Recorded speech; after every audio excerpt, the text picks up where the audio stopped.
En fait, les rencontres nationales des quartiers populaires, c'est une belle initiative, je trouve, mais qui est en train de prendre de l'épaisseur, puisque au début, il y a une première édition en 2018, puis une autre en 2024, et puis de fil en aiguille, ça prend de plus en plus d'importance. Donc là, il va y avoir des éditions annuelles.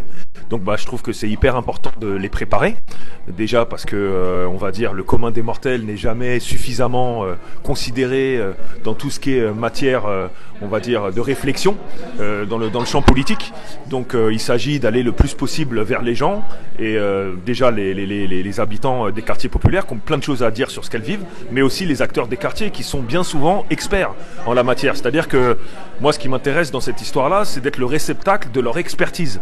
Parce que des fois, on a tendance dans le champ politique traditionnel à ne pas trop considérer l'expertise des gens de terrain. Et je pense que vraiment ce qui est important avec les RNQP, c'est de faire en sorte que dans le champ politique traditionnel et parlementariste, puisque après tout la FI fait partie de ce champ-là, et aussi les chakras ouverts vers les acteurs de terrain, et qu'il y ait une espèce de chassé-croisé, de mélange d'idées, d'aller et venue entre les uns et les autres, qui permettent de construire de la matière militante pour tout le monde, quelle que soit la forme après que ça puisse prendre par rapport à cette matière qui émerge de toutes ces réflexions. Voilà.